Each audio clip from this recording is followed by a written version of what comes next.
Al filo de la semana. Análisis de temas nacionales e internacionales con un enfoque diferente. José María Tojeira, al filo de la semana. De nuevo ya está corriendo el año y aquí estamos al filo de la semana. Hoy sí estamos entrando con fuerza en el año. Hay algunos temas que son permanentes pero que son importantes. Hace muy poquito el Centro de Defensa del Consumidor hizo una propuesta de que el aumento del salario mínimo sea de un 25%. Yo creo que es una propuesta adecuada, ojalá la hagan distribuyendo de tal manera el aumento que aumenten más los que ganan menos, porque todavía hay varios salarios mínimos, que es algo que no debería existir. El trabajo todo tiene dignidad, la misma dignidad, y por tanto el salario, que yo no le llamaría mínimo, le llamaría básico, el salario básico debe ser igual para todos. Y insisto en el tema de salario básico, es decir, es la base a partir de la cual se empieza a considerar que el salario es digno del trabajo, ¿verdad? Poner una base es mejor que poner el título de mínimo, porque da la impresión de que el trabajador se puede conformar con lo mínimo, ¿verdad? Es decir, y lo mínimo no es lo justo. Es decir, lo que es justo en el trabajo es que sea pagado suficientemente para mantener las necesidades de la persona y de la propia familia de la persona, ¿verdad? Debe ser un salario familiar, un salario justo. La palabra mínimo tiende a ser demasiado usurera, vamos a decirlo así, con el trabajador, ¿verdad? Es decir, es importante caminar hacia la idea de un salario justo o de un salario básico, a partir del cual, por supuesto, debe haber aumentos y calificaciones o lo que sea, pero un salario que responde a los derechos del trabajador. Eso creo yo que es muy importante. El 25% dado el aumento de la canasta básica me parece elemental. Ojalá fuera un poco más. Y como digo, que se repartiera adecuadamente de tal manera que no se vayan separando los salarios mínimos, unos cada vez más arriba del salario mínimo más pequeño, ¿verdad? Esa diferencia entre salarios mínimos del campo y de la ciudad, yo creo que es absurda y que debemos corregirla. Pero lo importante sí ahora es que tome una buena decisión en la subida del salario. Se tomó una buena decisión hace 3 años, creo. Es decir, ojalá hoy se tome también una buena decisión. Estamos también a punto de celebrar el 32 aniversario de los acuerdos de paz.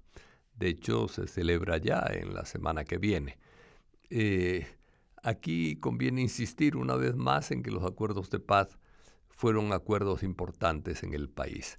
Este país estaba acostumbrado a resolver desde la fuerza bruta, ¿verdad? Desde el poder, los conflictos y las soluciones. Esa fue la primera vez que un conflicto serio, grave, una guerra civil, es el conflicto más grave que puede tener un país, se arregló a través del diálogo.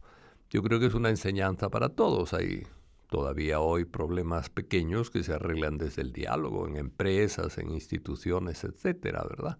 Pero hay una tendencia de nuevo a arreglar los problemas desde la fuerza, vamos a llamarle fuerza bruta, aunque no sea fuerza militar, digamos, pero la fuerza de tener la mayoría, la fuerza de tener el Congreso, la Asamblea controlada, la fuerza de tener controlado el sistema judicial. Es decir, están tomando demasiadas decisiones desde la fuerza, ¿verdad? No desde la razón, desde las ideas, sino desde la fuerza.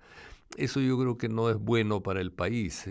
Y yo creo que también por eso, porque se está abusando de la fuerza, fuerza institucional, etcétera, porque se está abusando de la fuerza, se está diciendo que aquello era un pacto de corruptos y que no sirve. Lo que en realidad se está criticando es el diálogo, ¿verdad? ¿Qué diálogo hubo, verdad? No vamos a decir que las partes fueran santas, ninguna de las dos. Tampoco es santo este gobierno, aunque algunos lo quieran santificar, ¿verdad?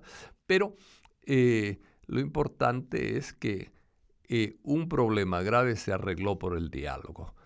Anteriormente, los problemas muy graves del país se resolvían desde la fuerza y desde la fuerza bruta. Hoy se arreglan desde, a veces la fuerza bruta, a veces la fuerza institucional, pero desde el poder. No se pueden arreglar los problemas desde el poder, porque sigue habiendo el problema cuando el poder se impone con una solución que no es acordada entre la gente. Entonces, celebrar el aniversario 32 de los acuerdos de paz me parece importante, y ojalá quienes piensan que fue un pacto de corruptos nada más y algo sin importancia, cambien su criterio y sepan que el diálogo es la gran alternativa para resolver los problemas del país, ¿verdad? Ojalá, ¿verdad? Ojalá. De nuevo tenemos pues que presentar las quejas, ¿verdad?, de los familiares de los presos. No tienen información. No tener información los familiares es una especie de tormento psicológico, ¿verdad? Es decir, a una madre que no sepa dónde está su hijo, que le resulte difícil ver cómo ayudarle, etcétera, es algo muy duro y algo que no deberíamos mantener en el país, ¿verdad? Ahora, las requisas que ha habido en los penales, las requisas son legítimas, ¿verdad? En todos los penales del mundo se hacen requisas de vez en cuando porque los seres humanos tenemos mucha imaginación y creatividad y de repente de algo que encontremos por un lado podemos sacar un cuchillo o un arma para crear problemas dentro de una cárcel. Pero, aunque las requisas son legítimas, es importante tener informada a la familia de dónde están sus hijos, ¿verdad? Como ha habido traslados, la gente se alerta, se preocupa, ¿dónde habrán mandado a mi hijo? ¿Le habrá pasado algo a mi hijo? Etcétera. Los familiares tienen derecho. Es decir, los presos tienen derechos también a ser tratados como personas, ¿verdad? Pero se les puede trasladar según las conveniencias que el sistema vea, ¿verdad? Eso es evidente. Pero la información no se puede negar a las personas. Miren, yo creo que tanto el sistema judicial como el sistema carcelario deberían tener la información al día. Es posible hoy. Este gobierno le gusta mucho hablar de la computación y de los avances en computación y la usa mucho, ¿verdad? Son técnicos en propaganda en Internet, etcétera. Entonces, no les sería difícil tener un sistema informático público abierto donde todo el mundo pueda saber dónde está cada persona o donde tengan acceso, si no quieren darle el acceso a todo el mundo, pero por lo menos a la familia, que tengan una clave para entrar y buscar a su familiar y saber dónde está en cada momento. Incluso saber si está enfermo o si está normal, ¿verdad? Detalles de la vida del preso es importante que estén abiertas a los familiares. Y un sistema informatizado que ponga dónde está cada preso, es decir, si está con salud o no está con salud, etcétera. Eso, si ha recibido el paquete, no ha recibido el paquete alimentario que les envía la familia.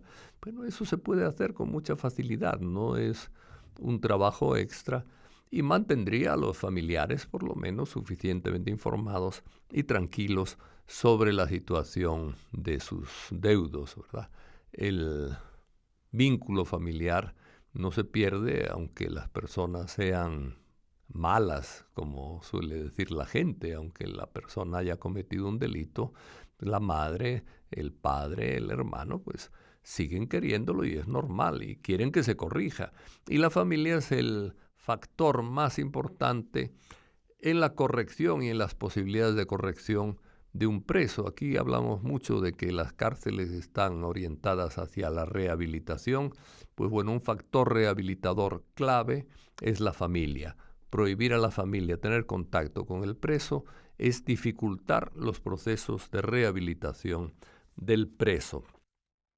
En salud se está hablando de que Ya están empezando a darse algunos casos de COVID largo, es decir, es ese COVID que se convierte en crónico y crea dificultades a las personas de tipo laboral, de tipo familiar a veces, dificulta el trabajo, molesta sistemáticamente. Se puede convivir con ese COVID largo sin morirse, se puede convivir, pero sí se convierte en una especie de tortura, vamos a decirlo así, ¿verdad? Y dicen también que está aumentando el COVID, que no es letal como era en sus primeros momentos, pero que sí crea problemas. Es decir, de nuevo, el repensar el sistema de vacunación y incluir el COVID como una de las enfermedades que requiere vacunación cada X tiempo es importante, ¿verdad? Y todo el sistema de vacunación con los niños entiendo que se hace bastante bien, pero también con los adultos es importante. De hecho, los ancianos debían estar todos vacunados contra el neumococo. ¿Y por qué razón? Bueno, porque la neumonía es una de las principales causas de muerte de las personas adultas mayores. Entonces, bueno, vacunarlos no es un costo grande y es un costo significativamente inferior al costo que ocasiona la muerte tanto a las familias como al Estado. Es decir, hay muchos ancianos que siguen teniendo una vida productiva y una vida que anima a la vida dentro del país. Vacunar es importante. Ojalá la vacuna contra el neumococo, que es la vacuna que previene la mayor parte de las neumonías, ojalá se universalice entre los mayores. Entre los niños ya está universalizada, aunque sigue siendo la neumonía, las enfermedades respiratorias, una de las causas importantes de la muerte en edades tempranas. Creo que hay que asegurar más el sistema de vacunación, pero con los ancianos es importante. Y finalmente, vamos a hablar de la encuesta de la UCA. Muy brevemente ha evaluado el 2023 es decir, el año pasado, y ha visto que un 25% desea marcharse del país por motivos económicos.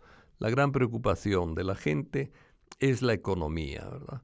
Se nos dice en la encuesta que la gente ha dicho que más de la mitad de los encuestados, se supone con los rangos de error que puede tener una encuesta, que corresponde con la mitad de las personas que viven en El Salvador, pues la mitad suprimieron algún producto alimenticio en alguna ocasión porque resultaba demasiado caro a lo largo del año. Es decir, la economía se ha convertido en un problema para la gente, ¿verdad? Es tal vez la variación más importante de la economía de los últimos años. Cada vez hay más preocupación por la economía. En otros momentos, pues bueno, el COVID fue más importante, la violencia fue más importante. Hoy la economía es lo que más preocupa a la gente, especialmente en los 3 últimos años. La economía creció como preocupación fundamental de los salvadoreños. También en la encuesta parecía que el 40% han tenido que pedir prestado para terminar el mes. De nuevo, es una cantidad muy grande, ¿verdad? Hay, además de la crítica a la economía, que es el problema más fuerte, una crítica en el tema ecológico. Yo creo que va entrando en la conciencia de la gente la crisis que puede venirnos encima con el calentamiento global. Hemos tenido ya una sequía, un calor excesivo, y nos vamos dando cuenta de que eso afecta a la producción, que el país no tiene defensa contra el calentamiento global, que hay que sembrar más árboles, que hay que prepararse con los cultivos. Bueno, va entrando la conciencia.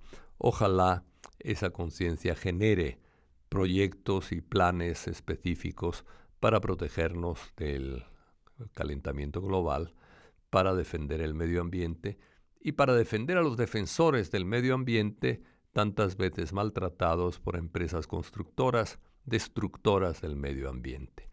Y esto es por hoy lo que tenemos en el filo de la semana. Siempre quedan cosas pendientes, pero elegimos algunas que nos parece que son importantes y dignas de ser reflexionadas. Que tengan un buen fin de semana y una buena semana que inicie. Al filo de la semana.